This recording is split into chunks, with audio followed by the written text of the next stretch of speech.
ஓம் ஸ்ருதிஸ்மிருதிபுராணானாம் ஆலயம் கருணாலயம் நமாமி பகவத்பாத சங்கரம் லோகசங்கரம் சங்கரம் சங்கராச்சாரியம் கேசவம் பாதராயணம் சூத்திரபாஷ்யக்ருதௌ வந்தே பகவந்தௌ புனः புனः ஈஸ்வரோ குருராத்மேதி மூர்த்திபேதவிபாஹினே व्योमवद्व्याप्तदेहाय दक्षिणामूर्तये नमः। सहनाववतु सहनौ भुनक्तु सह वीर्यं करवावहै तेजस्विनावधीतमस्तु मा विद्विषावहैः। ओम शांति शांति शांति।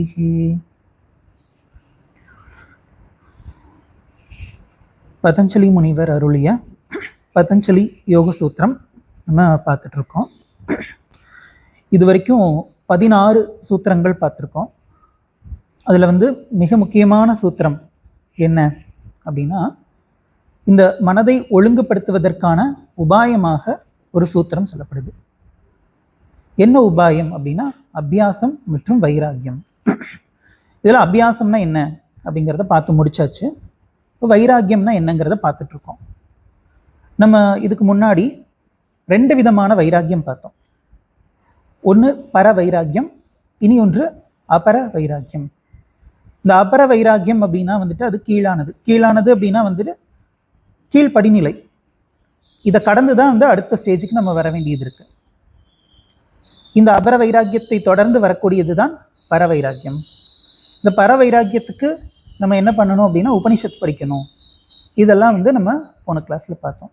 இப்போ வைராக்கியம் அப்படின்னா பற்றின்மை அப்படின்னு சொல்கிறோம். இப்போ ஆசையின்மை, பற்றின்மை, இந்த மாதிரி பல வார்த்தைகள் நம்ம சொல்கிறோம். இந்த மனசில் எத்தனையோ விஷயங்கள் நமக்கு இந்திரியங்களை நோக்கி இழுக்குது. உலக விஷயங்கள் நம்மளை இழுத்துக்கிட்டே இருக்கு. இதில் நம்ம எப்படி சிக்குண்டு கிடக்கிறோம் அப்படின்னா, மகாபாரதத்தில் யுத்தம் நடக்குது. 10வது நாள் பீஷ்மர் வீழ்த்தப்படுகிறார். வீழ்த்தப்பட்டப்போ அவர் எந்த நிலையில் இருந்தார் அப்படின்னு தெரியும் இல்லையா? அம்பு படுக்கையில் அவர் கொஞ்சம் கொஞ்சமாக அவருடைய உயிர் போயிட்டே இருக்கு. பீஷ்மர் அந்த கௌரவர்களுடைய படையினுடைய மிக முக்கியமான ஒரு பொசிஷனில் இருந்தார். அவர் தான் படை தளபதியாக இருந்தார். இப்போ அவரே போயிட்டார். இப்போ அந்த இடத்துக்கு யார் வர்றார் அப்படின்னா துரோணர். இவரும் சாதாரண ஆள் கிடையாது. 10வது நாள் இவர் படுத்துட்டாரு, இவர் வந்துட்டார் துரோணாச்சாரியார். 11வது நாள் 12வது நாள் போர் நடக்குது. நடக்கும்போது இந்த துரோணாச்சாரியார் என்ன பண்ணுறார் அப்படின்னா, எதிர்ப்படையில் இருக்கக்கூடியவங்களை தடுக்கிறத மட்டும்தான் அவர் செய்கிறாரே ஒழிய யாரையும் எதுவும் பண்ணல, தடுக்கல. இதை பார்த்து துரியோதனனுக்கு இவர் என்ன ஒன்றுமே பண்ண மாட்டேங்கிறாரு அப்படின்னு சொல்லி உசுப்பேத்தி விடுறாரு. துரோணாச்சாரியாரை துரியோதனன் உசுப்பேத்தி விடுறான். என்ன சொல்கிறான் அப்படின்னா, என்னதான் இருந்தாலும் அர்ஜுனன் உங்கள் ஸ்டூடெண்ட்டு, அந்த பாசம் உங்களை விட்டு போகல, இல்லை உங்களை விட பெரிய வீரன் அவன் தான் போல, இப்படியெல்லாம் அவனை உங்களாலேயே வீழ்த்த முடியாதா? இப்படிப்பட்ட ஒருத்தரை நான் இங்கே தான் பார்க்குறேன். இந்த மாதிரி சொன்னதுமே அவருக்கு அப்படியே சுருன்னு கோவம் ஏறிடுது. இந்த 2 நாளில் என்ன நடக்குது அப்படின்னா, ஒரு சின்ன பையன் 20 வயசுக்குள்ளே தான் இருக்கும். யாருன்னா அபிமன்யு. இந்த அபிமன்யுவை பார்த்து இவங்களுக்கு ஒரே ஆச்சரியம். ஏன்னா அப்பேற்பட்ட வீரனாக இருக்கான். கிட்டத்தட்ட அர்ஜுனனுக்கு நிகரான ஒரு வீரம். அப்படிப்பட்ட ஒரு வீரத்தை அந்த அபிமன்யு கிட்ட அங்கே இருக்கிறவங்க ஒவ்வொருத்தரும் பார்க்குறாங்க. அப்போது இந்த எதிர்ப்படையை எப்படியாவது வீக் ஆக்கணும், பலகீனப்படுத்தணும். ஏன்னா இங்கே முக்கியமான ஒருத்தர் போயிட்டாரு, பீஷ்மர். நம்ம பகவத்கீதை ஸ்டார்ட் ஆகும்போது நம்ம படிக்கும்போது சஞ்சயன் திருதராஷ்டிரனுக்கு சொல்கிறதா வரும் இல்லையா? அது எப்படி ஆரம்பிக்கும் அப்படின்னா, ஆல்ரெடி சஞ்சயன் சொல்லிட்டு இருப்பார். சொல்லிட்டு இருக்கும்போது பீஷ்மர் வீழ்த்தப்பட்டார் அப்படின்னு சொன்னதுமே இவருக்கு ஷாக் ஆயிரும். ஏன்னா அது வரைக்கும் நம்மளுடைய படை ஜெயிச்சிரும் அப்படிங்கிற ஒரு எண்ணத்தில் அவர் கேட்டுட்டு இருப்பார். ஆனால் பீஷ்மர் வீழ்த்தப்பட்டார் அப்படின்னு சொல்லி தெரிஞ்ச உடனே அவருக்கு பயம் வர ஆரம்பிச்சிடும். அவ்வளோதான், முடிஞ்சது, நீ முதல்ல இருந்து சொல்லு அப்படின்னு சொல்லி அப்புறம் ஃபர்ஸ்ட்லேருந்து ஸ்டார்ட் ஆகும். அதுதான் நம்ம பகவத்கீதை அப்படின்னு பார்க்குறோம். இப்போ அப்பேற்பட்ட முக்கியமானவர் பீஷ்மர்.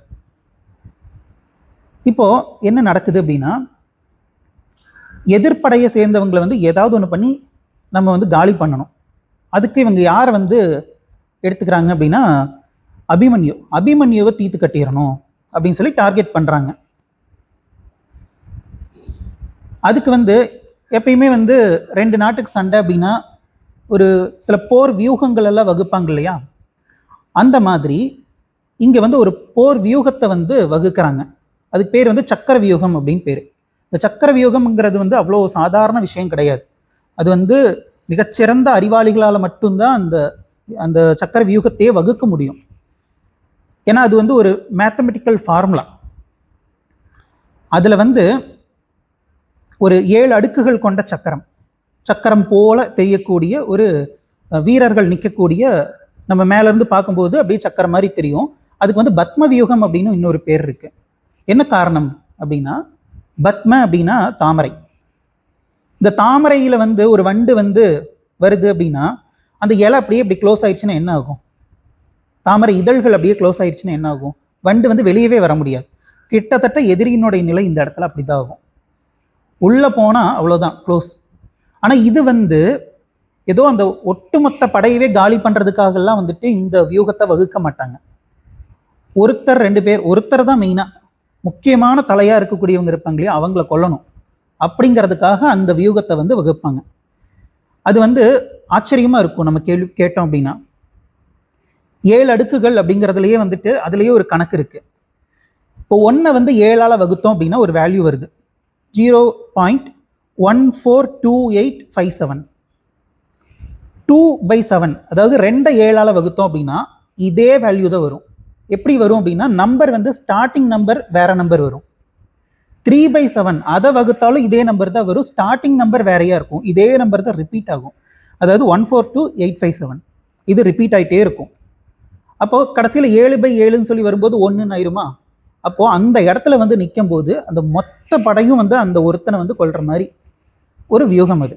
அப்போ இப்படி ஒரு வியூகத்தை பல ஆயிரக்கணக்கான வீரர்களை கொண்டு தான் வகுக்க முடியும், அங்கே நிற்க வைக்கவே முடியும்.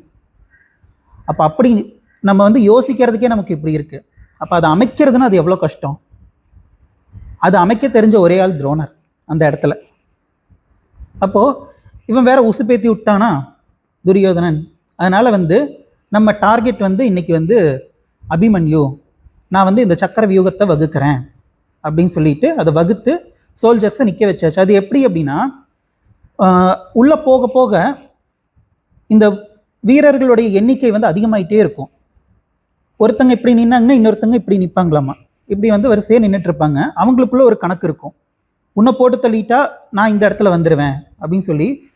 இது என்ன ஆகும்னா உள்ளே போயிட்டோம் அப்படின்னா வெளியே வரவே முடியாது. ஏன் அப்படின்னா நமக்கு வந்து எங்கே நிற்கிறோன்னே தெரியாது.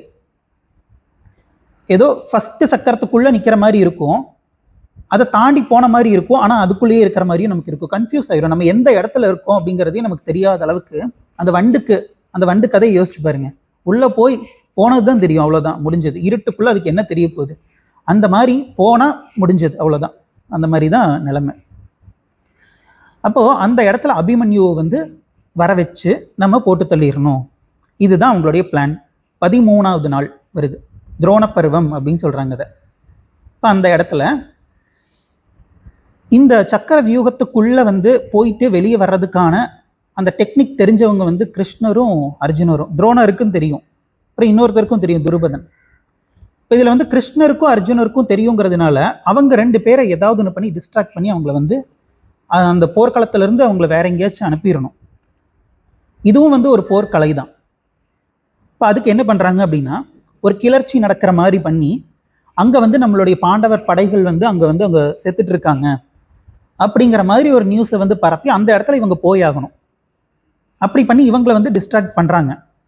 இப்போ ஒரு வியூகத்தை வகுத்திருக்காங்க அப்படின்னா கண்டிப்பாக வந்து யாராவது ஒருத்தங்களை கொல்றதுக்கு தான் இந்த மாதிரி பண்ணுறாங்க அப்படிங்கிறது தெரியும் இல்லையா. அப்போ அதை வந்து தகர்த்து எறியணும் இல்லையா. இப்போ தகர்த்து எறியறதுக்காக இவங்க போகிறப்போ இந்த மாதிரி நியூஸ் வருது. அப்போ வந்து அபிமன்யு என்ன சொல்கிறார் அப்படின்னா, நான் உள்ளே போகிறேன், உனக்கு தெரியுமா உள்ளே போகிறதுக்கு? எனக்கு தெரியும் அப்படின்னு சொல்லி அதில் ஒரு குட்டி கதை இருக்குது, உங்கள் எல்லாருக்கும் தெரிஞ்சிருக்கும். என்ன கதை? அபிமன்யு யார்? அர்ஜுனனுடைய பையன். அபிமன்யுவோடைய அம்மா யார்? கிருஷ்ணருடைய தங்கச்சி சுபத்ரை. சுபத்ரை வந்து மாசமாக இருக்கும்போது அபிமன்யு வயித்துல இருக்கும்போது ஏதாச்சும் கதை சொல்லுங்கன்னு சொல்லி நமக்கெல்லாம் பாட்டியெல்லாம் சொல்லுவாங்களே, இந்த காலத்தில் சொல்கிறாங்களான்னு தெரியல, அவங்களுக்கே தெரியணும். ஃபஸ்ட்டு எங்கள் பாட்டியெல்லாம் சொல்லியிருக்காங்க, இந்த புராண கதைகள்லாம் சொல்லுவாங்க, அதெல்லாம் கேட்டு வளர்ந்துருக்கேன். அந்த ஜென்ரேஷனோடு முடிஞ்சதுன்னு நினைக்கிறேன் இதெல்லாம். சரி, இப்போ அந்த மாதிரி வந்துட்டு சுபத்திரை வந்து அர்ஜுனன் கிட்ட கதை சொல்லி சொல்கிறாங்க. இப்போ இவர் வந்து என்ன சொல்லியிருப்பாரு, இந்த போர்க்கலைகளை தான் சொல்லி கொடுப்பாரு. இப்போ அதில் இந்த சக்கர வியூகம் சொல்லி ஒன்று இருக்குது, அதுக்குள்ளே போகிறது வெளியே வர்றது அதை பற்றி சொல்கிறேன் அப்படின்னு சொல்லிட்டு இந்த உள்ளே வர்றதை வந்து சொல்கிறாரு. இந்த அம்மா கேட்குறாங்களோ இல்லையோ, உள்ளே இருக்கிற குழந்தை கேட்டுட்ருக்கு. அப்புறம் வெளியே வர்றது வந்து சொல்கிறதுக்குள்ளே இவங்க வந்து தூங்கிட்டாங்க. இவங்களுடைய தூக்கம் பாருங்கள், சோம்பேறித்தனம் எப்படியெல்லாம் வந்து மகனையே கொண்டுருச்சு.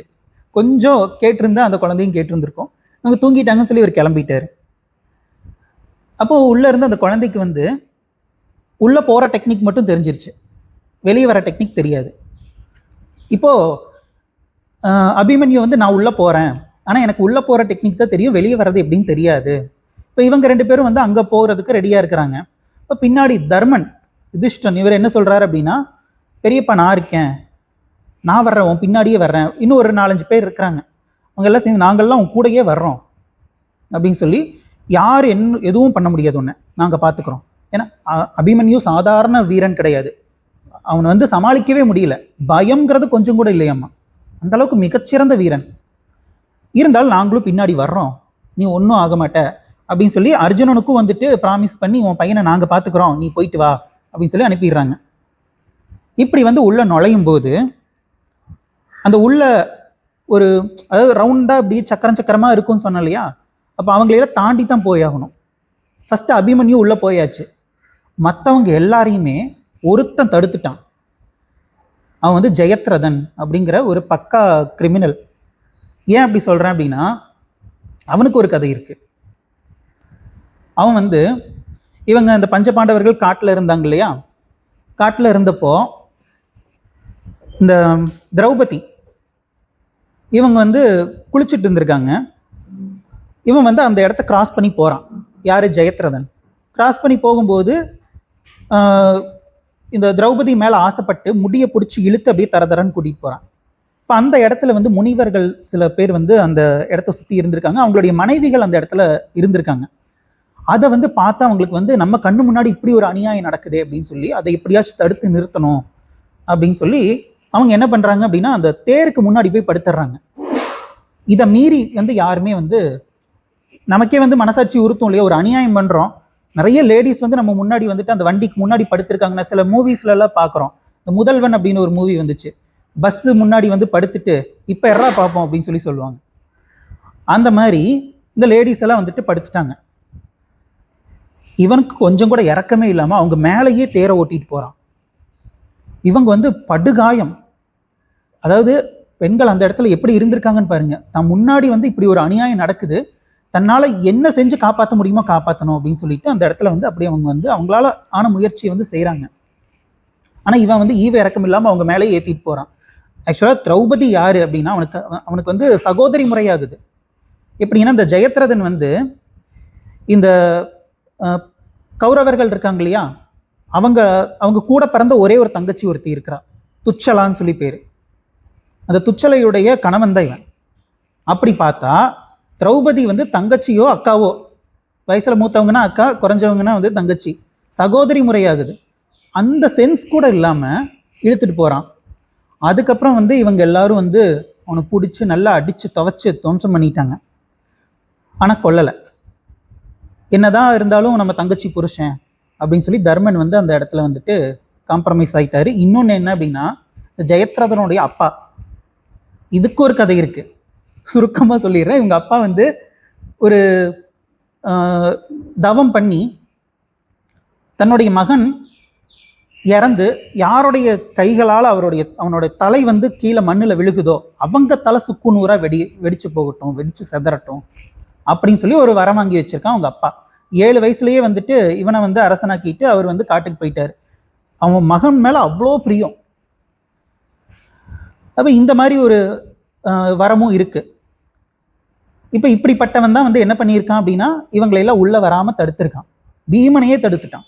இவனும் வந்து சாதாரண ஆள் இல்லை. அங்க இருக்கக்கூடிய ஒவ்வொருத்தரும் வந்து ஆகச்சிறந்த வீரர்கள், கெட்டவங்களும் சரி நல்லவங்களும் சரி. இப்போ வந்து இந்த சின்ன பையன் உள்ள போய் மாட்டிக்கிட்டான். உள்ள போனதுமே என்ன பண்றான் அப்படின்னா, கர்ணன் எவ்வளவு பெரிய வீரன், ஒரே அம்புல கர்ணனுடைய கவசமே உடையுது. அதுக்கப்புறம் துரியோதனனுடைய பையன் ஒரே அம்பு செத்துட்டான். இதை பார்த்ததுமே வந்துட்டு துரியோதனனுடைய தம்பி ஏன் அண்ணன் பையனையா கொன்னன்னு சொல்லி வரான், எல்லாரையுமே எதிர்கொள்றான். அங்க வந்து பயங்கரமா சண்டை போடுறான், எல்லாம் நடக்குது. கடைசியில் என்ன ஆயிடுச்சு அப்படின்னா, எல்லாம் சுத்தி நின்றுட்டாங்க. மகாரதர்கள் இவங்க எல்லாருமே சுத்தி நின்னவங்க. அதாவது அது போர் தர்மமே கிடையாது, அப்படி பண்ணக்கூடாது. அந்த இடத்துல வந்துட்டு கர்ணன் மட்டும் வந்து ஏதோ கருணை காட்டுற மாதிரி அழுதுட்டு இருக்கான், நம்ம கண்ணு முன்னாடி இப்படி நடக்குதே அப்படின்னு சொல்லி. கடைசியில் எல்லாருமே சேர்ந்து வந்து அவனை வந்து தாக்குறாங்க. இப்போ அந்த நிலையில அப்பவுமே வந்து படுத்துக்கிட்டே அம்பு விட்டுட்டு இருக்கான். அப்போ என்ன ஆகுது, கையை வெட்டிடுறாங்க. அதுக்கப்புறம் அவன் எந்திரிச்சு நிற்கும்போது கர்ணன் வந்து, உன்னுடைய நிலையை பார்த்தா எனக்கு ரொம்ப கஷ்டமா இருக்கு அப்படின்னு சொல்லிட்டே அப்படியே முதுகுல குத்தியாச்சு, இறந்துட்டான். இப்போ அங்க இருந்து நின்று அழுதுட்டு இருக்காங்க யாரு, தர்மன், பீமன், இவங்கெல்லாம். என் பேச்சை கேட்டு வந்துட்டு இவன் உள்ள போனானே, நான் வந்து அர்ஜுனன் வந்தானா நான் என்ன சொல்லுவேன் அப்படின்னு சொல்லி அழுதுட்டு இருக்காங்க இவங்கெல்லாம். அப்புறம் இவங்க கிருஷ்ணரும் அர்ஜுனரும் வர்றாங்க. வந்ததுக்கப்புறம் அவங்க பார்த்து ஏதோ நிலைமை சரியில்லை, சம்திங் ராங் அப்படின்னு புரிஞ்சுக்கிறாரு. அது பார்த்துட்டு அப்புறம் சொல்கிறாங்க இந்த மாதிரி நடந்துருச்சு அப்படின்னு சொன்னதுமே அந்த இடத்துல வந்து அர்ஜுனனுடைய நிலை வந்து நம்ம சொல்லவே முடியாது வார்த்தைகளால், அவ்வளோ வேதனையில் இருக்கான். உடனே பின்னாடி இருந்து ஒரு கை ஒரு முதுகுல தொட்டு, யாரு, கிருஷ்ணர், இந்த உணர்ச்சியை நீ பழி உணர்ச்சியா மாத்து அப்படின்னு சொல்லி சொல்றாரு. அப்புறம் அந்த இடத்துல வந்து அர்ஜுனன் வந்து ஒரு சபதம் எடுக்கிறார். என்னன்னா, நாளைக்கு சூரியன் அஸ்தமனம் ஆகிறதுக்குள்ள இந்த ஜெயத்ரதன் மட்டும் இல்லை அப்படின்னா வந்துட்டு என்னுடைய பையன் வந்து உயிரோட இருந்திருப்பான். இவன் தான் வந்து முக்கியமான காரணம், இந்த ஜெயத்ரதனை நான் கொன்னே தீருவேன். அப்படி அவன் வந்து சாகல அப்படின்னா நான் வந்து என்னையே மாய்ச்சிக்கிறேன் அப்படின்னு சொல்லி அவன் சொல்லிடுறான். இதை கேட்டதுமே அவங்களுக்கு பயங்கர குஷி. ஒருத்தன் போயிட்டான், இன்னொருத்தன் இவனை மட்டும் நம்ம வந்து காப்பாற்றி வச்சுட்டோன்னா நாளைக்கு செத்துருவேன். ஏன்னா அந்த காலத்தில் வந்துட்டு சொன்ன பேச்சை வந்து காப்பாற்றுவாங்க, நம்மளை மாதிரி கிடையாது. அதனால வந்துட்டு அர்ஜுனன் வந்து ஜெயத்ரதனை கண்டுபிடிக்கல அப்படின்னா நமக்கு வந்து ஒரு லாட்ரி அடித்த மாதிரி அப்படின்னு சொல்லி இவங்க ரொம்ப சந்தோஷமா இருக்காங்க. அடுத்த நாள் போர் துவங்குது. இவங்க வந்து என்ன பண்றாங்கன்னா, இவனை மட்டும் எப்படியாச்சும் தேடணும் அப்படின்னு சொல்லி இவங்க வந்து நிறைய பதுங்கு குழிகளை வந்து உருவாக்கிடுறாங்க நைட்டோட நைட்டா கௌரவர்கள். அதுல எங்க ஒளிஞ்சிருக்கான்னு இவங்களுக்கே தெரியாது. இவங்க வந்து அவனை மட்டும் தேடிட்டு இருக்காங்க. இப்ப கிருஷ்ணர் என்ன பண்றாரு அப்படின்னா, தன்னுடைய அந்த சக்கராயுதம் அதை பயன்படுத்தி சூரியன் வந்து மறைகிற மாதிரி பண்ணிடுறாரு. உடனே இவனுக்கு குஷி, யாருக்கு, ஜெயத்ரதனுக்கு. இன்னைக்கு டே வந்து நம்மளுடைய டே தான் அப்படின்னு சொல்லி, முடிஞ்ச அர்ஜுன அப்படின்னு சொல்லி அவன் வந்து அவ்வளோ சந்தோஷமா எந்திரிக்கிறான். எந்திரிச்சு பார்த்தா அட நீயா அப்படின்னு சொல்லி அர்ஜுனன் நிற்கிறான். இப்போ அம்பு விட அர்ஜுனா அப்படின்னு சொல்லி கிருஷ்ணர் சொல்றார். அதுவும் அம்பு விட்டா வந்து தலை கீழே விழுந்தா உன் தலை சதறிடும். நீ என்ன பண்ற அப்படின்னா, தொடர்ச்சியா அம்பு விட்டுக்கிட்டே இருக்கணும். அம்பு விட விட இங்க பக்கத்துல தான் அவங்க அப்பா உட்காந்து தியானம் பண்ணிட்டு இருக்காரு, அவரு கையில போய் அவன் தலை விழுகணும். இப்படி வந்து அம்பு விட்டாச்சு. விட விட அப்படியே பாஸ் ஆகி போயிட்டே இருக்கு. கடைசியில வந்து அவங்க அப்பா தியானம் பண்ணிட்டு இருக்கக்கூடிய அந்த இடத்துல அவர் கையில போய் விழுகுது. இவர் தியானத்துல இருந்து எந்திரிச்சிடறாரு. என்னன்னு பார்த்தா தன்னுடைய பையன். உடனே ஷாக்காய் தலையை கீழே போட்டாரு, தலை வெடிச்சு அங்கேயே செத்துட்டார். இந்த மாதிரி மகாபாரதத்துல நம்ம அபிமன்யுடைய கதையை பார்க்குறோம். இப்போ இந்த போர்க்களத்தை, இப்போ நம்ம நடந்த இந்த சம்பவங்கள் அத்தனையுமே நம்முடைய மனமாக கற்பனை பண்ணி பாருங்க. நம்முடைய மனதில் எத்தனை விகாரங்கள், எத்தனையோ விஷயங்களை வந்து நாடக்கூடியதும் மனம்தான். இதே மனம் என்ன பண்ணுது, அந்த விஷயத்தை வேண்டாம்னு சொல்லுது. ஒரு விஷயம் வந்து இது மோசமான காரியம், இதை நான் செய்யவே கூடாது அப்படின்னு சொல்றது எது, மனம். அதை நோக்கி போறது எது, மனம். அது செஞ்சதுக்கு அப்புறம் இப்படி செஞ்சிட்டோமே சொல்லி வருத்தப்படுறதும் மனம். இப்படி செஞ்சதை நினைச்சு நீ வருத்தப்படுறையே, வருத்தப்படுறதுனால ஒரு யூஸும் இல்லை அப்படின்னு சொல்லி சமாதானப்படுத்துறதும் மனம். அப்ப இந்த மனசை வந்து நம்ம எப்படிதான் எடுத்துக்கிறது? நம்ம இந்த அபிமன்யு எப்படி அந்த சக்கர வியூகத்துக்குள்ள போய் சிக்கனானோ அந்த மாதிரி இந்த மனதின் விகாரங்களுக்குள்ள நம்ம போய் சிக்கிட்டு இருக்கோம். இந்த மனதுல எல்லாமே இருக்கும், நல்லதும் இருக்கும் கெட்டதும் இருக்கும். எப்படி வந்து அந்த போர்க்களத்துல, அதே போர்க்களத்துல தான் கிருஷ்ணரும் இருந்தார், அர்ஜுனனும் இருந்தார். அவங்கள திசை திருப்பி அனுப்புனது யாரு? கௌரவர்கள். இங்க கௌரவர்கள் அப்படின்னு சொல்றோம், ஆனா நமக்குள்ள இருக்கக்கூடிய நல்ல விஷயங்களை திசை திருப்புறது யாரு? நம்ம தான். நம்முடைய மனமே நம்ம கிட்ட இருக்கக்கூடிய நல்ல விஷயங்களை திசை திருப்பி கொஞ்ச நேரம் வந்து இதை நம்ம பார்க்கலாம் அப்படின்னு சொல்லி சொல்றதும் அதே மனம்தான். இதை பார்க்கறதுனால ஒரு யூஸும் இல்லைன்னு சொல்றதும் மனம்தான். இதை நம்ம புரிஞ்சிக்கவே முடியலையே. இப்போ இந்த கதையில இந்த அபிமன்யு உள்ள மாட்டாம இருந்திருந்தா அல்லது உள்ள போய் தப்பிச்சு வந்திருந்தா எப்படி இருந்திருக்கும்? நல்லா இருந்திருக்கும். நம்மளும் இதே மாதிரி இந்த மனதினுடைய விகாரங்களுக்குள்ள போய் சிக்கிட்டு வெளியே வந்தா எப்படி இருந்திருக்கும்? சூப்பரா இருக்கும். அதை விட இந்த மகாபாரத கதையில பார்த்தோம்னா ஒவ்வொருத்தருக்கும் ரிவெஞ்சு. இவங்களுடைய கதையே ஃபுல்லா ரிவெஞ்சு தான். இந்த திரௌபதின்னு ஒரு அம்மா இருந்துச்சு, அவங்களுக்கு துரியோதனனுடைய ரத்தத்தை வந்து என்னுடைய முடியில வந்து தேய்க்கணும், என்னைக்கு பதிலாக அதை தேய்க்கணும். எப்பேற்பட்ட ஒரு ரிவெஞ்ச் அது. அப்ப அது வரைக்கும் எப்படி இருப்பாங்க? அந்த ரிவெஞ்சை வந்து நான் அதை எப்படியோ அது அந்த காரியத்தை சாதிச்சே ஆகணும். மனசு நிம்மதியா இருக்குமா? நம்ம ஏற்கனவே அந்த நீலாம்பரி கேரக்டர் பார்த்தோம். ஒவ்வொருத்தரும் நீலாம்பரி தான், கடைசி வரைக்கும் நிம்மதியே இல்லாமல் சுத்திட்டு இருக்கிற கேரக்டராக தான் நம்ம இருக்கோம். எல்லாருமே நீலாம்பரியாக தான் இருக்கும். அப்போ இதை செய்யணும் அதை செய்யணும், இதுதான் என்னுடைய டார்கெட் அப்படின்னு சொல்லி கடைசி வரைக்கும் ஒண்ணுமே இருக்காது. சாதாரண விஷயத்துக்குள்ள ரிவெஞ்ச் எடுக்கணும் அப்படின்னு சொல்லி நம்மளும் வந்து சுத்திட்டு இருக்கோம். கடைசியில் அந்த ரிவெஞ்ச் எடுத்து முடிச்சதுக்கு அப்புறம் தான் தெரியும் எதுக்கு இது பண்ணோம். பேசாம அமைதியா இருந்திருக்கலாமே, அந்த அமைதி முன்னாடியே வந்திருக்க கூடாதா? ஒருவேளை அப்படி வந்திருந்தா எப்படி இருந்திருக்கும்? அந்த ரிவெஞ்ச் எதுக்காக எடுக்கணும்னு தோணிச்சு? ஆசை. அந்த ஆசையே இல்லைன்னா அமைதி தானே. இதைத்தான் வந்து சமாதி அப்படின்னு சொல்றோம். அதாவது பற்றின்மை அப்படிங்கிறது ஒண்ணு, இந்த பற்றின்மை மூலமா நமக்கு ஏற்படக்கூடிய அந்த விளைவு, அதை வந்து சமாதி அப்படின்னு சொல்றோம். சமாதி அப்படின்னா அது நம்ம இறந்துட்டாங்கன்னா அவங்கள வந்து புதைக்கிற இடம், சமாதி ஆயிட்டாங்க, இந்த மாதிரியெல்லாம் சாதாரணமாக சொல்கிறாங்க. ஆனால் நம்ம வந்து மன சமநிலை அப்படின்னு சொல்கிறோம்.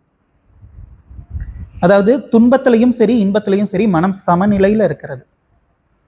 நமக்கு துயரமோ கஷ்டமோ ஏற்பட்டால் எல்லாம் முடிஞ்சது, என் வாழ்க்கையே போச்சு அப்படின்னு சொல்லி இல்லாமல் பயங்கர சந்தோஷமாக இருக்கும்போது, ஆக்சுவலாக இந்த ரெண்டு விஷயமுமே வந்து நம்மளை வந்து பாதிக்கும். இப்போ வந்து நம்ம சுவாமிஜியோடைய கிளாஸ் கேட்குறோன்னு வைங்க, மன சமநிலையில் இருக்கும்போது தான் கேட்கவே முடியும்.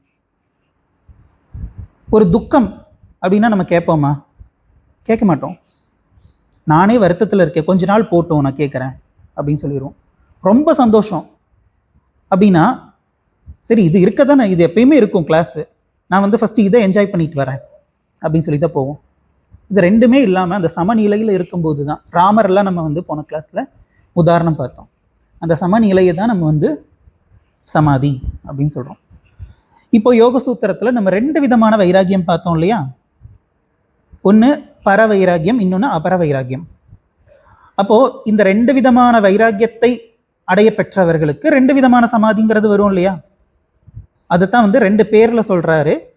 ஒன்று சம்பிரஜாத சமாதி, இன்னொன்று அசம்பிரஜாத சமாதி. சம்பிரஜாத சமாதி, அசம்பிரஜாத சமாதி. சரி, இந்த சம்பிரஜாத சமாதி அப்படிங்கிறது வந்து அபர வைராகியத்தினால், கீழான வைராகியம் அப்படின்னு கீழான அப்படின்னா மோசமான நினைச்சிடக்கூடாது, திரும்ப திரும்ப சொல்றேன். முதல் நிலை வைராகியம் அப்படின்னு எடுத்துக்கலாம். அந்த வைராகியத்தினால் ஏற்படக்கூடிய சமாதி நிலை. அபர வைராகியத்தினால் ஏற்படக்கூடியது அசம்பிரஜாத சமாதி. சாரி, பர வைராகியத்தினால் ஏற்படக்கூடியது அசம்பிரஜாத சமாதி அப்படிங்கிறோம். இப்போ இந்த சமாதி என்ன அப்படிங்கிறத வந்து சூத்திரத்தில் நம்ம பார்க்கலாம். 17வது சூத்திரம்.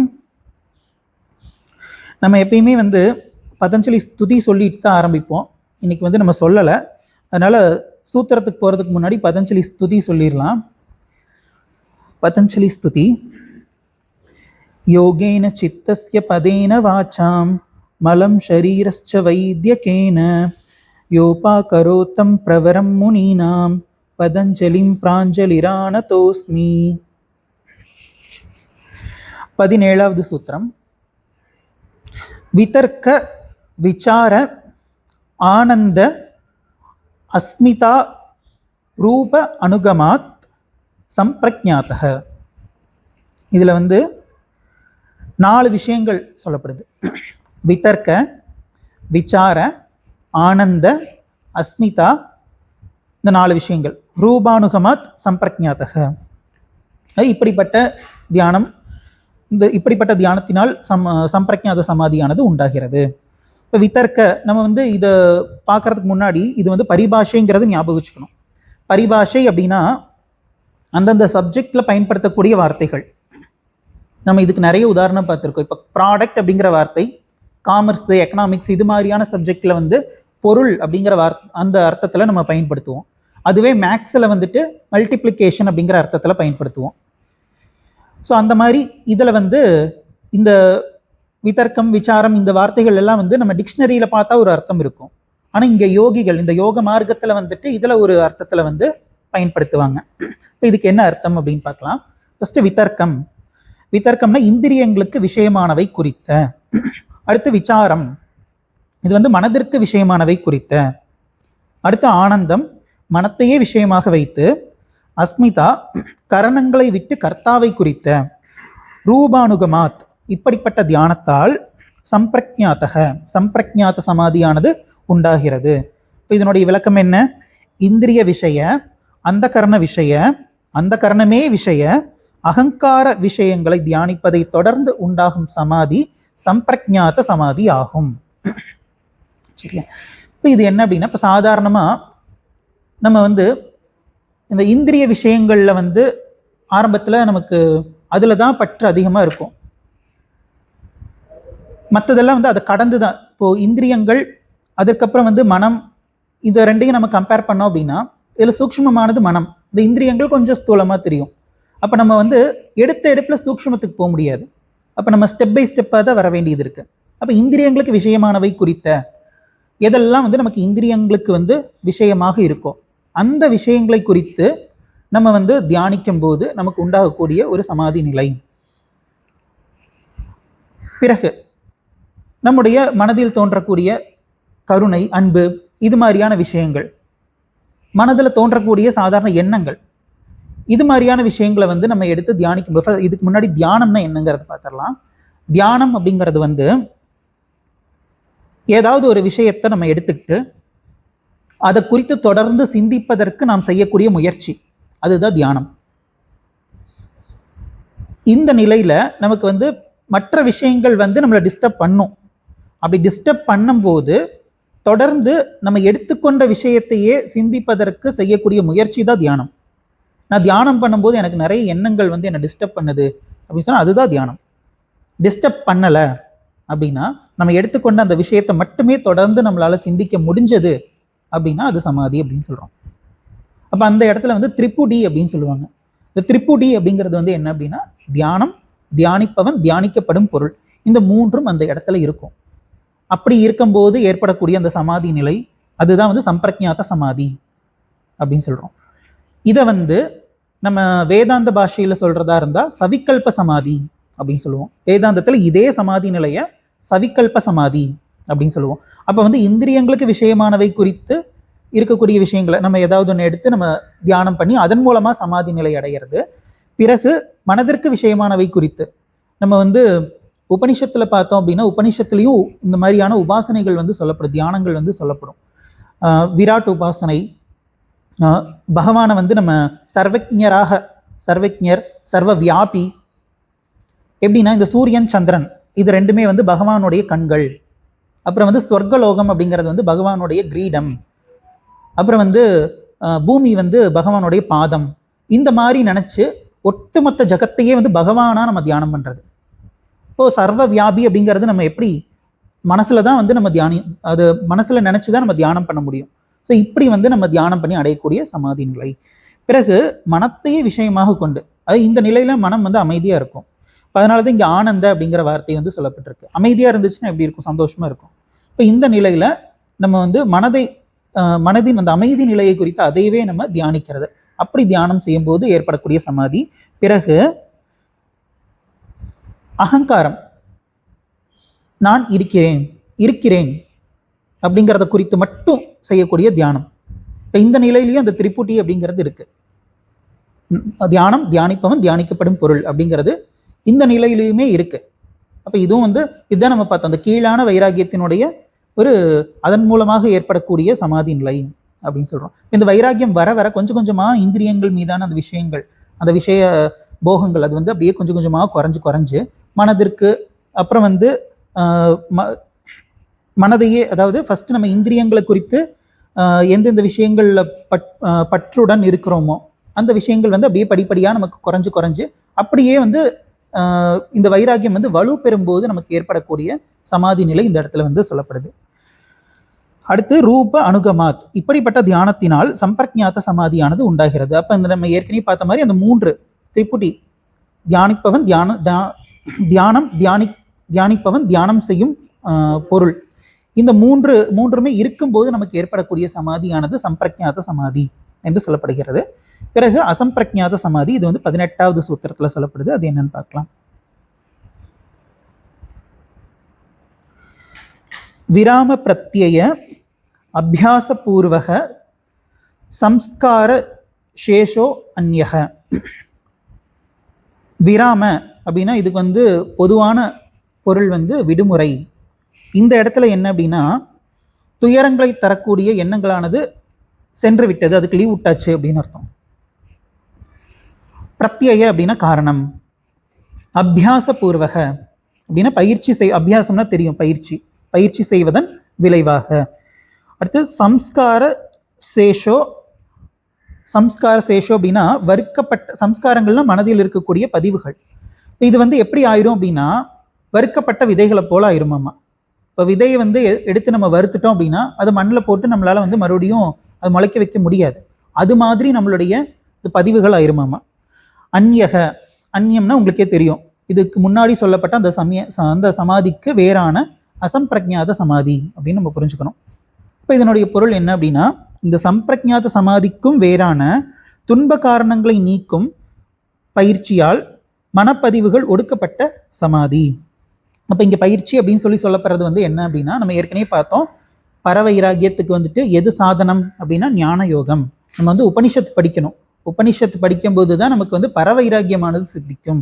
அப்போ அந்த பரவைராகியத்தின் பலனாக அசம்பிரக்ஞாத சமாதியானது நமக்கு சித்திக்கிறது அப்படின்னா நமக்கு எந்த இங்கே சொல்லப்படக்கூடிய பயிற்சி அபியாசங்கிறது என்ன? ஞான யோகம். இப்போ ஞான யோகம் அது வந்து நம்ம நிதித்தியாசனம் அப்படின்னு சொல்லிக்கலாம். இந்த நிதித்தியாசனத்தின் விளைவாக நமக்கு ஏற்படக்கூடிய சமாதி நிலை அப்படின்னு எடுத்துக்கணும். சம்ஸ்கார சேஷோ அப்படின்னு சொல்லி பார்த்தோம், வறுக்கப்பட்ட விதை போல அப்படின்னு சொல்லி பார்த்தோம் இல்லையா? அதாவது இந்த சம்ஸ்காரங்கள் தான் வந்து என்ன பண்ணுது அப்படின்னா நம்ம மீண்டும் மீண்டும் பிறப்பதற்கு ஒரு காரணமாக இருக்கக்கூடியது வந்து இந்த சம்ஸ்காரம் அப்படின்னு சொல்றோம். இதை வந்து நம்ம இன்னுமே இதுக்கு எது காரணம் இப்படி போயிட்டே இருந்தோம்னா மூல காரணமா இருக்கக்கூடியது அவித்யா, அறியாமை அப்படின்னு சொல்றோம். இப்போ அறியாமை மூல காரணம், இந்த சம்ஸ்காரங்கள் வந்து நம்ம பிறப்பதற்கு காரணம். அப்ப இந்த ஞானம் என்ன பண்ணுது? இந்த ஞான யோகத்துல நம்ம என்ன தெரிஞ்சுக்கிறோம்? ஞானத்தை தான் அடைகிறோம். இந்த ஞானம் வந்து என்ன பண்ணுது அப்படின்னா இந்த அறியாமையை நீக்கிடுது. இப்போ அறியாமை நீங்கிச்சுன்னா மறுபடியும் பிறக்க போறது இல்லை. அப்போ இந்த பதிவுகள் எல்லாமே, இந்த சம்ஸ்காரங்கள் எல்லாமே அழிஞ்சிரும் அப்படின்னு சொல்லப்படுது. இந்த நிலையில நமக்கு ஒரு சந்தேகம் வரலாம், சம்ஸ்காரங்கள் எல்லாம் அழிஞ்சிருது அப்படின்னா இப்போ கர்மங்கள் எல்லாம் அழிஞ்ச மாதிரி தானே? அப்போ இப்போ மட்டும் நம்ம வந்து சஞ்சித கர்மம், பிராரப்த கர்மம் இப்படி எல்லாம் சொல்றோம் இல்லையா? அப்போ இந்த கர்மம், இந்த பிராரப்த கர்மம் அது வந்து இருக்கே, அது ஏன் அழியல அப்படின்னு நமக்கு தோணும் இல்லையா? இதுக்கு என்ன பதில் சொல்லப்படுது அப்படின்னா இப்போ பிறப்புக்கு காரணமாக இருக்கக்கூடியது எது? அறியாமை அப்படின்னு சொல்றோம். இப்போ அறியாமை பிறப்புக்கு காரணம். இப்போ நம்ம பிறந்திருக்கோம்னா என்ன காரணம்? அறியாமையோட இருந்திருக்கோங்கிறது தான் காரணம். அறியாமையோட இருக்கும்போது தான் நமக்கு இப்போ அறிவு வந்திருக்கு. இப்போ நம்ம வந்து பிராரப்த கர்மம் சொல்லி ஒரு பேக்கேஜ் எடுத்துட்டு வந்திருக்கோம். இந்த பேக்கேஜில் இருக்கும்போது நமக்கு அறிவுங்கிறது உண்டாயிருக்கு. அப்போ இந்த பேக்கேஜில் கொண்டு வந்தது தீரணும் இல்லையா? அப்போ இந்த அறிவுங்கிறது என்ன பண்ணும்? இதுக்கப்புறம் வரப்போற பிறப்பை தான் தடுக்கும். அப்போ இது வரைக்கும் அந்த அந்த பேக்கேஜ் முடிகிற வரைக்கும் நம்ம இருப்போம் இல்லையா, அப்போ நம்ம வந்து அந்த பதிவுகள் வந்து எப்படி என்ன பண்ணும் அப்படின்னா வறுக்கப்பட்ட விதைகளை போல ஆயிரும். அது நம்மள ஒன்றுமே பண்ணாது. இப்போ அது ஒன்றுமே பண்ணாது அப்படின்னா அது வந்து நம்ம வேதாந்த பாஷையில் சொல்லும்போது பிரம்மனிஷ்டர் அப்படின்னு சொல்கிறோம். அப்போது பிரம்மனிஷ்டர் வந்து இந்த சமாதி நிலையில் இருப்பார் அப்படின்னு சொல்லப்படுது. நம்ம வந்து ஸ்ரோத்ரியம் பிரம்மனிஷ்டம் இதுதான் வந்துட்டு லக்ஷணம் அப்படின்னே சொல்கிறோம். குருவுக்கான லக்ஷணமே வந்து ஸ்ரோத்ரியம் பிரம்மனிஷ்டம் அப்படின்னு சொல்கிறோம். அப்போது அந்த நிஷ்டையை குறித்து இந்த இடத்துல வந்து சொல்லப்படுறதை நம்ம பார்க்குறோம். இதில் நம்ம வந்து இந்த பதிவுகள் தான் நம்மளை வந்து டிஸ்ட்ராக்ட் பண்ணிகிட்டே இருக்கும். சாதாரணமாக நம்ம இந்த வாசனைகள் அப்படின்னு சொல்லி எல்லாம் சொல்கிறோம் இல்லையா, இந்த வாசனைகள் வந்து அதை நீக்கிறது எப்படி, இதெல்லாம் வந்துட்டு நமக்கு இதுலேயே வந்துட்டு சூத்திர வடிவத்தில் சொல்லியிருக்கார். அதை நம்ம வந்து பின்னாடி பார்ப்போம். இந்த வாசனைகள் தொடர்ந்து நம்மளை வந்து டிஸ்ட்ராக்ட் பண்ணிகிட்டே இருக்கும். இதை நம்ம பார்க்குறோம். நல்லா போயிட்டுருக்கோம், திடீர்னு ஏதோ ஒரு விஷயம் வந்து அப்படியே நம்மளை அங்கே கூட்டிகிட்டு போயிடும். மறுபடியும் வர வேண்டியதாக இருக்குது. அதனால தான் இங்கே வந்து இந்த பயிற்சி அபியாசங்கிறது வந்து இங்கே வலியுறுத்தி சொல்லியிருக்கார். ஒருத்தர் இருந்தார் அம்மா, அவர் வந்து சின்ன வயசுலேயே வந்துட்டு இந்த அபிமன்யு வயசுன்னு வச்சுக்கலாம், சின்ன வயசுலேயே வந்து சன்னியாசி ஆகலான்ட்டு காட்டுக்கு வந்துட்டாராம்மா. காட்டுக்கு வந்து ஒரு வீடு ஷெட்டு மாதிரி ஒன்று போட்டு அந்த வீட்டில் வந்து அவர் இருக்கார். இப்போ அவரை பார்த்து அந்த வழியாக போகிற ஒரு பையன், அவன் வந்து மாடு வச்சுருக்கான். சரி, இங்கே ஒரு சன்னியாசி இருக்கார், இவருக்கு வந்து டெய்லியும் நம்மளால் முடிஞ்ச ஒரு ஹெல்ப்பு, ஒரு சொம்பு பால் கொடுக்கலாம், அவர் சாப்பிட்டு போட்டோம் அப்படின்னு சொல்லி அது பால் கொடுத்துட்ருக்கார். இப்போ இவர் வந்து இவருக்கு தேவையான அளவுக்கு சின்ன சின்ன வேலைகள்லாம் செஞ்சுட்டு அவர் வந்து பொழைச்சிட்ருக்கார். இப்போ ஒரு சொம்பு பால் கொடுத்ததுக்கப்புறம் கொஞ்ச நாள் கழித்து ஒரு பூனை வந்துச்சாம் அந்த இடத்துல. பூனை வந்து அவரையே சுற்றி வரும்போது அது பசியோடு இருக்குது அப்படின்னு சொல்லிட்டு, சரி அது கொஞ்சம் பால் கொடுக்கலாம், நம்ம என்ன ஒரு சொம்பு பாலைவாக குடிச்சிட போகிறோம், அது கொஞ்சம் வைக்கலாம் அப்படின்னு சொல்லிட்டு பால் வைக்கிறார். அடுத்த நாள் வந்து அது ஒரு கூட்டத்தையும் கூட்டிகிட்டு வந்துருச்சாமா. அப்புறம் இவர் என்ன பண்ணுறாரு, சரி நம்ம வந்து பால் இல்லைனாலுமே வந்து மற்ற பழங்கள் அது இதுன்னு சொல்லி எடுத்து சாப்பிட்டுக்கலாம், இது பாவம் என்ன நம்பி தான் இருக்குது, அதனால தான் இங்கே வந்திருக்கு, பகவான் எதுக்கு நான் இருக்கிற இடத்துல இது அனுப்பணும், அப்போது சம்திங் ஏதோ பிளான் இருக்குது பகவான் கிட்ட அப்படின்னு சொல்லிட்டு அந்த பால் வந்து மொத்தத்தையும் எல்லா பூனைகளுக்கும் ஊற்றியாச்சு. அப்புறம் என்ன ஆகுது, இப்படியே நாள் போயிட்டுருக்கு. இவருக்கு பால் இல்லை, அதை வந்து அந்த பையன் கவனிச்சிட்டான். என்ன ஆச்சுங்க சாமி, நீங்கள் உங்களுக்கு பால் இல்லாமல் அந்த பூனைக்கெல்லாம் ஊற்றிட்டு இருக்கீங்க அப்படின்னு சொல்லும்போது, இல்லை இந்த மாதிரி பூனை வந்துச்சு அதனால வந்துட்டு கொடுப்பேன். சரி நான் உங்களுக்கும் கொடுக்குறேன். இவருக்கு வாங்குறதுக்கு சங்கடம் இருந்தாலும் அவர் வந்து வற்புறுத்தி அந்த பையன் கொடுக்கறதுனால இவர் வந்து வாங்கிட்டார். அப்புறம் இவர் யோசிச்சுட்டு இருக்கார், இவங்ககிட்டயே எத்தனை நாள் வாங்குறது, பேசாமல் வந்து நம்ம வந்து ஒரு பால் மாடு வாங்கிடலாம் அப்படின்னு சொல்லி யோசிக்கிறார். அப்புறம் விலை பேசி பால் மாடெல்லாம் வாங்கியாச்சு. இப்போ பால் மாடு வாங்கணும்னா இவருக்கு காசு வேணும் இல்லையா, கொஞ்சம் வேலையை வந்து இதுக்கு முன்னாடி செஞ்சுட்டு இருந்த வேலையை கொஞ்சம் அதிகமாக செஞ்சோம் அப்படின்னா நம்ம கடன் எல்லாம் அடைச்சலாம், கடனுக்கு வாங்கிக்கலாம் அப்படின்னு சொல்லி வாங்கியாச்சு. இப்போ மாடு வாங்கணும் அப்படின்னா அது வந்து ஒரு இடம் வேணும் இல்லையா, அதுக்குன்னு சொல்லி நம்ம ரெடி பண்ணணும் இல்லையா, ரெடி பண்ணி அது வந்து கட்டி வச்சாச்சு. அதுக்கப்புறம் அதை வந்து மெயின்டைன் பண்ணிட்டு இருக்கிறதுக்கு இதுக்கு முன்னாடி செஞ்சுட்டு இருந்த வேலையை விட கொஞ்சம் அதிக வேலை ஆயிடுச்சு.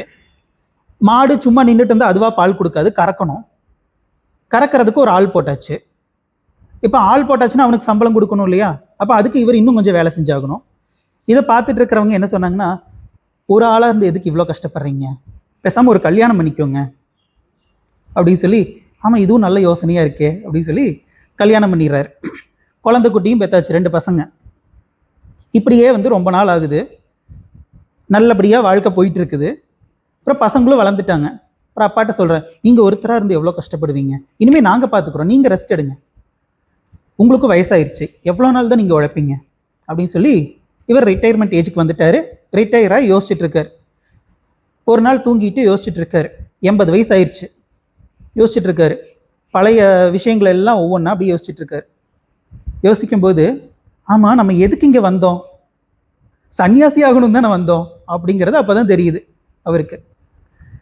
எங்கே ஆரம்பிச்சது, பூனைக்கு பால் விற்கிறதுக்கு ஆரம்பித்து இவருக்கு பால் ஊற்றுற வரைக்கும் அவருக்கு வந்து என்ன விஷயத்துக்காக வந்தோங்கிறதையும் மறந்து போச்சு. இந்த மாதிரி தான் ஒரு விஷயம் நம்மளை வந்து டிஸ்ட்ராக்ட் பண்ணுறதுக்கு கூட்டிகிட்டு போய் அப்படியே வந்து அந்த அதுக்குள்ளேயே நம்ம போகிற மாதிரி ஆயிடுது. யூடியூப்பில் நம்ம சுவாமிஜியோடைய ஸ்பீச் கேட்கணும்னு சொல்லி போனால் எத்தனை தடவை நம்ம டிஸ்ட்ராக்ட் ஆகிருப்போம். ஏதாச்சும் ஒரு அரசியல் இல்லை சினிமா இல்லை ஏதாச்சும் ஒன்றுமே இருக்காது அதில். அது கேட்டு முடிச்சதுனால என்ன யூஸ் இருக்குன்னு பார்த்தா ஒரு யூஸும் இல்லை. எப்பயோ நடக்க போகிற தேர்தலுக்கு இப்போ இருந்தே வந்துட்டு கூட்டணி பேச்சுவார்த்தை அது இதுன்னு சொல்லி போயிட்டு இருக்கோம்.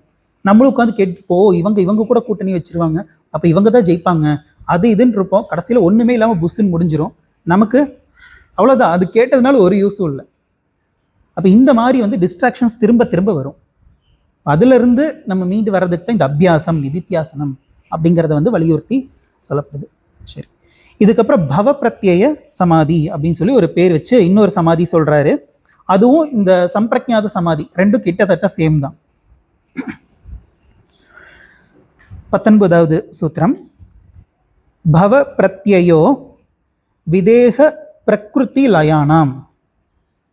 பவ அப்படின்னா வந்து சம்சாரம் அகலாத. நம்ம சுவாமிஜியோடைய ஒரு வீடியோ இருக்கு, சம்சாரம் என்பது ஒரு பவரோகம், பவம் அப்படின்னா நோய் அப்படின்னு சொல்லி எல்லாம் வந்து சொல்லியிருப்போம். ரொம்ப அற்புதமா இருக்கும். அப்ப இது இங்க வந்து பவம் அப்படின்னா சம்சாரம் அப்படின்னு அர்த்தம்.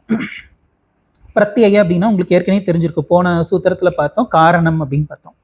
அப்புறம் விதேக, விதேக அப்படின்னா தேகத்தை கடந்தவர்களான தேவர்களும் மனிதர்களும், தேகத்தை கடந்தவர்கள் அப்படின்னு சொல்லப்பட்டிருக்கு.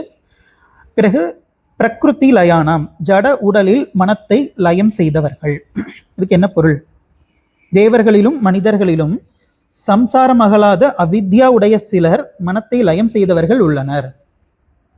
சில பேர் வந்து இந்த தத்துவ விசாரத்துக்கே வரமாட்டாங்க, ஆனா வந்து மனசை வந்து நல்லா குவிப்பாங்க. இப்போ வந்து சில போர் வீரர்கள் எல்லாம் வந்துட்டு இந்த துப்பாக்கி சுடும் பயிற்சி இதெல்லாம் வந்து நம்ம பார்க்குறோம், கான்சென்ட்ரேட் பண்ணி தான் ஆகணும். நம்ம வந்து புராணங்கள்லயே வந்துட்டு பார்க்குறோம், ராட்சசர்கள் அசுரர்கள் இவங்கெல்லாம் கூட வந்துட்டு ஜபம் பண்ணியிருக்காங்க, தியானம் பண்ணியிருக்காங்க, இவங்களும் சமாதி நிலை அடைஞ்சிருக்காங்க. அப்ப இந்த மாதிரியான சமாதி, இந்த சம்பிரக்ஞாத சமாதி என்று சொல்லப்படக்கூடிய இந்த சமாதி சம்சாரம் உள்ளவர்களுக்கு ஏற்படக்கூடிய ஒன்றுதான் அப்படின்னு சொல்லப்படுது. இது ஏதோ உயர்ந்ததுன்னு நினைச்சுக்காது, ஆனா இதை கடந்துதான் நம்ம வர வேண்டியது இருக்கு, அது வேற விஷயம். ஆனா இந்த சமாதி நிலைக்கு வந்ததுக்கு அப்புறம், ஏன்னா இந்த வைராகியம்ங்கிறது ஒரு வித இன்பத்தை நமக்கு தரும். ஏன்னா குருபரானந்த சுவாமிஜி ஒரு இடத்துல சொல்லுவார், இந்த ரிஷிகேஷ் இது மாதிரியான இடங்கள் எல்லாம் வந்துட்டு சில மகாத்மாக்கள் இருப்பாங்களாமா, இவங்கெல்லாம் வந்து சாப்பிட்றதுக்கு நம்ம ஏதாச்சும் ஒன்று கொடுத்தோம் அப்படின்னா அவங்க வந்து இந்த சப்பாத்தியில் வெஜிடபிள்ஸ் குருமாவோட கொடுத்தாங்க அப்படின்னா அந்த குருமாவை வந்து தண்ணியில் வந்து நல்லா கழுவிட்டு அந்த அந்த டேஸ்ட்டை வந்து, அந்த மசாலா டேஸ்ட்டை வந்து என்ன பண்ணுறாங்களாமா, கங்கைக்கு வந்து அவங்க தியாகம் பண்ணிடுறாங்களாமா. டேஸ்ட்லெஸ் தான் அவங்க சாப்பிடுவாங்களாமா. நமக்கு பார்க்கும்போது ஐயோ பாவம் அப்படிங்கிற மாதிரி இருக்கும், ஆனால் அவங்களுக்கு தான் தெரியும் நம்ம பாவங்கிறது. ஏன் அப்படின்னா ஒரு சப்பாத்தி குருமா இந்த விஷயத்துல நம்ம அடிமைப்பட்டு கிடக்கிறோம், அவங்களுக்கு அதுல வந்து அதுலேருந்து அவங்க ரிலாக்ஸ் ஆகிட்டு ஃப்ரீ ஆயிட்டாங்க, அதுலேருந்து விடுபட்டாங்க. எந்த வெளி விஷயங்கள் ஒண்ணுமே வந்து அவங்கள வந்து கட்டி வைக்கல. ஆனால் நமக்கு அப்படி இல்லை, எல்லா விஷயங்களும் கட்டி வச்சிருக்கு. எது கட்டி வைக்கலன்னு கேளுங்கிற மாதிரி இருக்கு, நமக்கு எல்லாமே கட்டி வச்சிருக்கு. சாப்பிட்றதுக்கு ஒன்று கொடுத்துட்டா போதும், இது எங்கே வாங்கின ஸ்வீட், இது ரொம்ப நல்லா இருக்குதே, அடுத்த தடவை போகிறப்போ நானும் வாங்குறேன் அப்படின்னு சொல்லிட்டு அதுக்கப்புறம் அவ்வளோதான், எப்போ போனாலும் நம்ம வீட்டில் அந்த ஸ்வீட் தான் இருக்கும். அந்த அளவுக்கு ஒரு விஷயத்துல கொஞ்சம் டேஸ்ட் பார்த்துட்டோன்னா போதும்.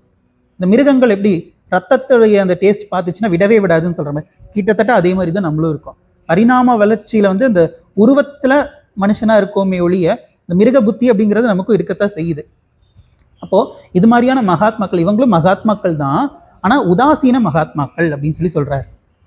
உதாசீன மகாத்மாக்கள்னா என்ன அப்படின்னா, இவங்க வந்து சாஸ்திரம் இந்த விசாரம் ஆத்ம விசாரம் சொல்லியெல்லாம் வந்திருக்க மாட்டாங்க அப்படின்னு சொல்லப்படுது. அப்ப அப்படிப்பட்டவங்க மனிதர்கள்லயும் இருக்காங்க, தேவர்கள்லயும் இருக்காங்கன்னு சொல்லப்படுது.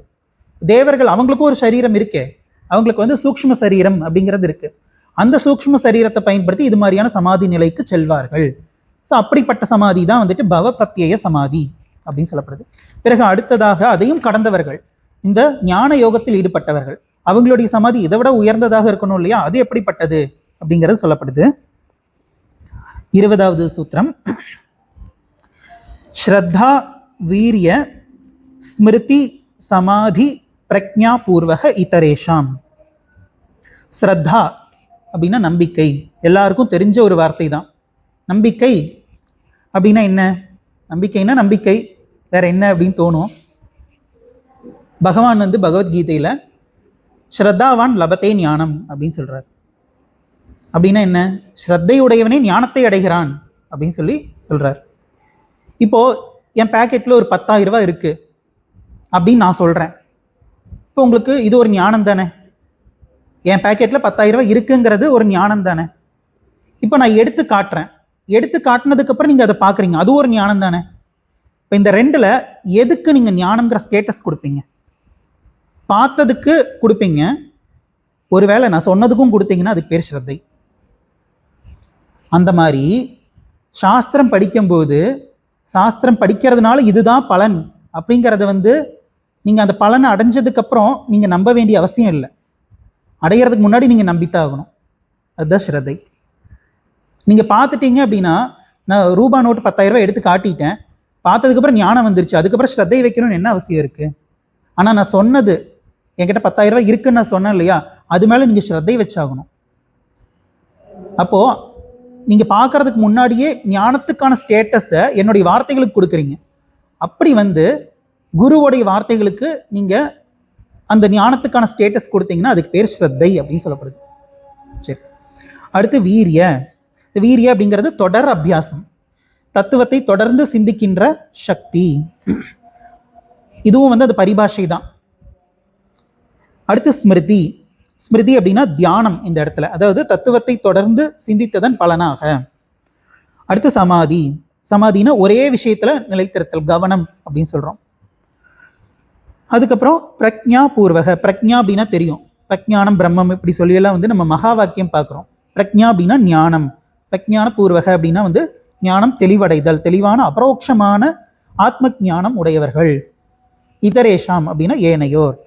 அப்போ ஸ்ரத்தா, வீரியம், ஸ்மிருதி, சமாதி, பிரக்ஞா போன்றவற்றின் மூலமாக ஏனையோருக்கு முன்னர் கூறப்பட்ட சமாதிக்கும் மாற்றமான சமாதியானது உண்டாகும். அதுக்கு பேர் என்ன? உபாய பிரத்யேக சமாதி.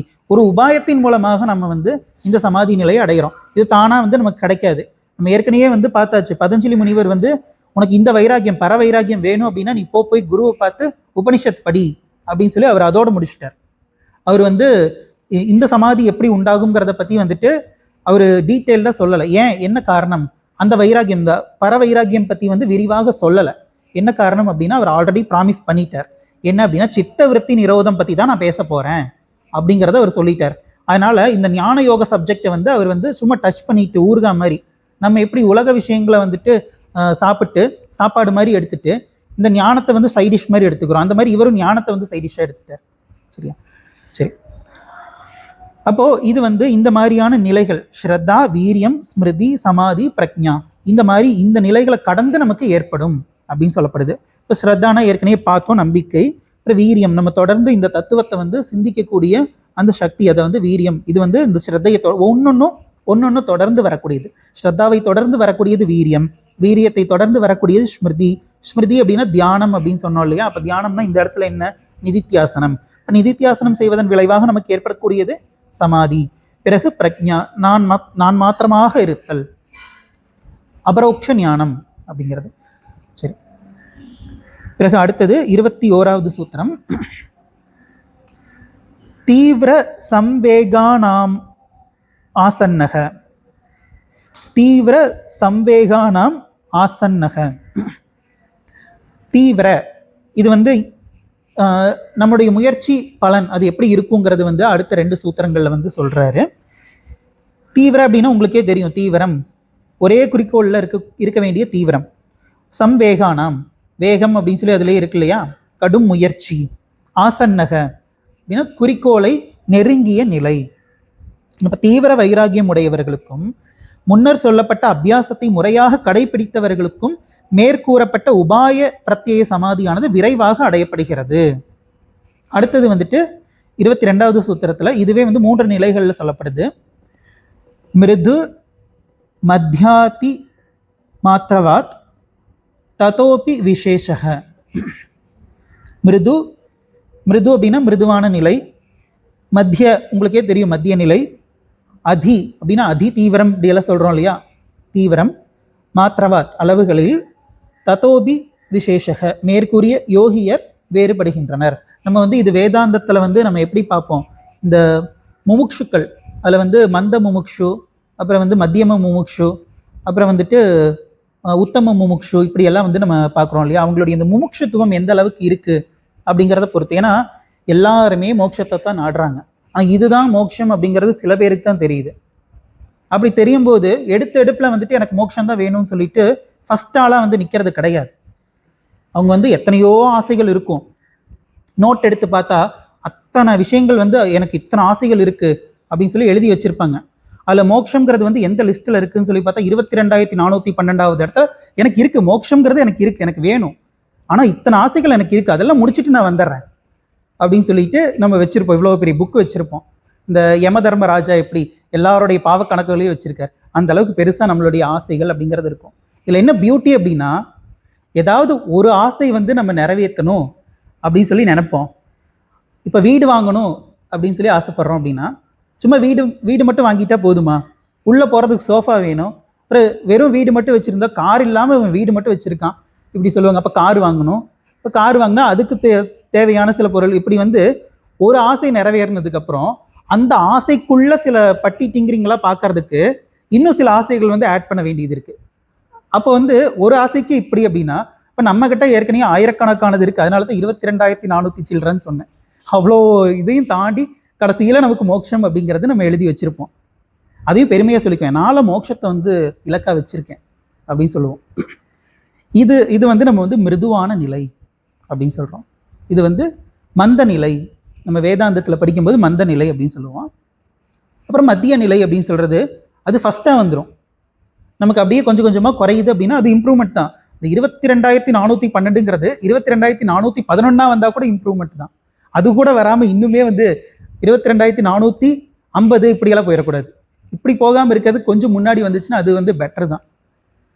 அந்த மாதிரி கொஞ்சம் கொஞ்சமாக வரும்போது எனக்கு இன்னும் ஆசைகள் எல்லாம் இருக்குது, ஆனால் ஃபஸ்ட்டு மோட்சம் தான், இப்படி வந்து ஒரு நிலைக்கு வருவோம். இது வந்து செகண்ட் ஸ்டேஜ். அது வந்து மத்திய நிலை அப்படின்னு சொல்கிறோம். அதுக்கப்புறம் தீவிர நிலை. இது வந்து எப்படிப்பட்டது? மோட்சம் மட்டும்தான் எனக்கு வேணும், வேற எதுவும் வேண்டாம், இப்படி வரக்கூடிய ஒரு நிலையானது வந்து தீவிர நிலை. அப்போது இந்த நிலைகளில் இருக்கும்போது யார் வந்து தீவிரமாக இருக்காங்களோ அவங்களுக்கு தானே ஃபஸ்ட்டு கிடைக்கும். இந்த சினிமா வந்து ஏதாச்சும் ஒரு புது படம் ரிலீஸ் ஆயிடுச்சுன்னா யார் வந்து தீவிரமாக வந்து டிக்கெட் வாங்குறதுக்கு போகிறாங்களோ அவங்களுக்கு தானே ஃபஸ்ட்டு கிடைக்கும். இந்த ஃபஸ்ட் டே ஃபஸ்ட் ஷோ, இந்த ரசிகர் மன்ற காட்சியோ என்னென்னமோ சொல்கிறாங்க. இதுக்கெல்லாம் வந்து நம்மளாம் போகிறோமா? நம்ம ஒரு தடவை கூட நம்மளாம் போயிருக்க மாட்டோம். இந்த ரசிகர்கள் மட்டும் ஏன் வந்து அவ்வளோ சீக்கிரம், அதுவும் வந்து எப்படி எந்திரிக்கிறாங்கன்னு தெரியல. எப்பயுமே வந்து 8 மணி 9 மணின்னு எந்திரிப்பாங்க. இந்த ரசிகர் ஷோ அப்படின்னு சொல்லி வந்தால் மட்டும் 3 மணிக்கெல்லாம் எந்திரிச்சு ரெடியாகி கிளம்பிடுவாங்க. இந்த விஷயத்த வந்து ஒரு நல்ல விஷயங்களுக்கு காட்டினா கூட பரவாயில்ல. இந்த மாதிரியெல்லாம் வந்து நம்ம அவங்களுடைய இந்த தீவிரம், அதை நம்ம பார்த்தோம் இல்லையா, இந்த அவங்களுடைய புக்கு, அந்த புக்கில் வந்து இந்த சினிமா இதெல்லாம் வந்து ஃபஸ்ட்டாக இருக்குது. மோட்சம்ங்கிறது வந்து அவங்களுக்கும் தெரியாமல் இருக்குது, ஆனால் தெரிஞ்சிருச்சுன்னா அவங்க கடைசியாக தான் வைப்பாங்க. ஆனால் எல்லாருமே நம்ம யாரையுமே வந்து குறைச்சி மதிப்பிட வேண்டாம். இதோ நான்லாம் பரவாயில்ல, நான் வந்து தீவிரமான நிலையில் இருக்கேன், இவங்கள மத்திய நிலையில தான் இருக்காங்க, இவங்களும் இன்னுமே பாருங்க மந்த நிலையில் இருக்காங்க, இப்படியெல்லாம் நினைக்கவே வேண்டாம். திடீர்னு இந்த ரேஸ் போயிட்டு இருக்கும்போது இந்த முயலுக்கும் ஆமைக்கும் வந்து ரேஸ் நடக்கும்போது இது வந்து தூங்கிடுச்சு அது முன்னாடி போயிடுச்சுன்னு சொல்லுவாங்க இல்லையா, அந்த மாதிரி வந்து நம்மளை கிராஸ் பண்ணி ஓவர்டேக் பண்ணியும் போயிடுவாங்க. ஏன்னா வாழ்க்கையில் சில அடி பட்டிருப்பாங்க. ஒரு ஆச்சாரியார் சொன்னாங்க, இந்த பரீட்சை லோகான் கர்மச்சிதான் பிராமணோ நிர்வேத மாயாத் அப்படிங்கிற அந்த மந்திரம் இருக்கு இல்லையா, சில பேர் வந்து நோகாமல் நோம்பி கொண்டாடணும் அப்படின்னு சொல்லி நம்ம ஊர்லெல்லாம் சொல்லுவாங்க இல்லையா, அந்த மாதிரி எனக்கு எந்த பிரச்சனையும் வந்துடக்கூடாது, ஆனால் வந்து இந்த பரீட்சை லோகான் கர்மச்சிதான் இது வந்து நான் வந்து ஃபாலோ பண்ணி ஆகணும், எனக்கு வந்து இந்த விவேகம் வைராகியம்லாம் வந்தாகணும். எப்படி வரும்? கல்யாணம் பண்ணணும், குடும்பங்கிறது இருக்கணும், சுற்றியும் சொந்த பந்தங்களுடைய அந்த பிக்கல் புடுங்கல் இதெல்லாமே நமக்கு வரணும்.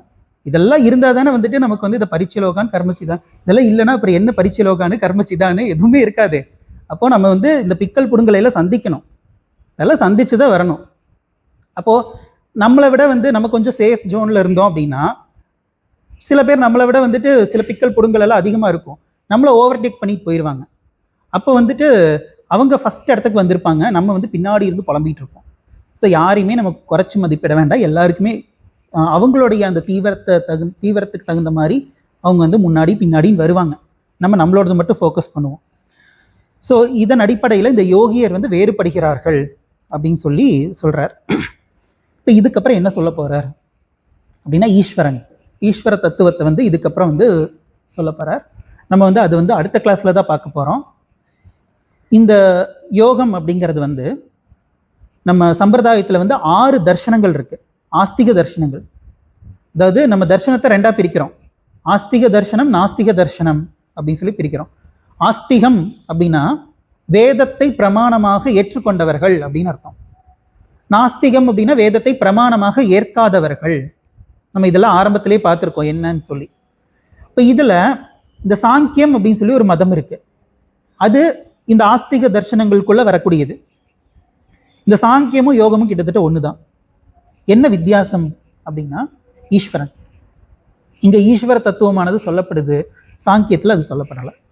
அவங்க என்ன சொல்றாங்கன்னா பிரகிருத்தின்னு ஒண்ணு இருக்குதுப்பா, அதுக்கப்புறம் வந்துட்டு ஜீவர்கள், பிரகிருதி புருஷன், இந்த ஜீவர்களை புருஷன் அப்படின்னு சொல்லிடுறாங்க. இந்த புருஷன் அப்படிங்கிறது வந்துட்டு அநேக ஆத்மா, அது நிறைய இருக்கு, அதுதான் புருஷன். பிரகிருதி அப்படிங்கிறது வந்துட்டு முக்குணங்களுடன் கூடியது, அது வந்து அதுவாகவே வந்துட்டு ஃபங்க்ஷன் ஆகும், அதுவாக இயங்கும். இதுக்கிடையில எதுக்கு ஈஸ்வரன்? இப்படி கேட்கக்கூடியவங்க வந்துட்டு சாங்கியர்கள். இப்போ இவங்க வந்து என்ன பண்ணுவாங்க அப்படின்னா, இந்த யோக மதத்தை சேர்ந்தவங்க ஈஸ்வர தத்துவத்தை சொல்லுவாங்க. ஈஸ்வர தத்துவத்தை சொல்லி ஈஸ்வரனிடத்தில் பக்தி செலுத்துதல் நம்முடைய மனதை எப்படி தூய்மைப்படுத்தும், நமக்கு என்னென்ன தடைகள் வரும், இது மாதிரியான அபியாசத்தை மேற்கொள்ளும் போது நமக்கு என்னென்ன தடைகள் வரும். நமக்கெல்லாம் மேக்சிமம் தடையே வந்திருக்காது, ஏன்னா அபியாசம் பண்ணாதானே தடை வர்றதுக்கு. அந்த மாதிரி அபியாசம் பண்ணும்போது என்னென்ன தடைகள் வரும், அந்த தடைகள் நீங்கிறதுக்கு நம்ம என்ன பண்ணணும், இதெல்லாம் வந்து இனிமேல் சொல்ல போறார். இதெல்லாம் சொல்லி முடிச்சுட்டு அப்புறம் இந்த வாசனாக்ஷயம் அப்படின்னு சொல்லி நம்ம சொல்றோம் இல்லையா, இந்த வாசனைகள் அப்படிங்கிறது நம்மளை வந்து எப்படியெல்லாம் வந்து பந்தப்படுத்துது, எப்படி டிஸ்ட்ராக்ட் பண்ணி அந்த சன்னியாசி மாதிரி, சன்னியாசத்துக்கு வந்தவர் பால் ஊத்துனதுக்கு அப்புறம் அவருக்கே பால் ஊத்துற ஸ்டேஜ் வந்ததுக்கு அப்புறம் தான் நம்ம எப்படி எந்த நிலைக்கு வந்திருக்கோங்கிறதே அவருக்கு புரிஞ்சுது. அந்த மாதிரி நம்ம வந்து அந்த டிஸ்ட்ராக்ஷன், ஏதோ ஒன்று வந்து நம்மளை வந்து டிஸ்ட்ராக்ட் பண்ணி கூட்டிகிட்டு போயிடும். அதுலேருந்து நம்ம எப்படி வெளியே வர்றது, இதுக்கான உபாயம், இதெல்லாம் இனிமே சொல்ல போகிறார். ஸோ இனிமே வந்து நம்ம பார்க்கக்கூடிய ஒவ்வொரு சூத்திரங்களும் ரொம்ப ரொம்ப முக்கியத்துவம் வாய்ந்தது. ஸோ அதனால் வந்து நம்ம அதை கொஞ்சம் நல்லாவே கான்சன்ட்ரேட் பண்ணி படிப்போம். இத்துடன் இன்றைய வகுப்பை நாம் நிறைவு செய்து கொள்வோம். ஓம் தத் சத். ஓம் பூர்ணமத பூர்ணமிதம் பூர்ணாத் பூர்ணமுதச்யதே பூர்ணஸ்ய பூர்ணமாதாய பூர்ணமேவாவசிஷ்யதே. ஓம் சாந்தி சாந்தி சாந்தி. ஹரி ஓம் ஸ்ரீ குருப்யோ நமः. ஹரி ஓம்.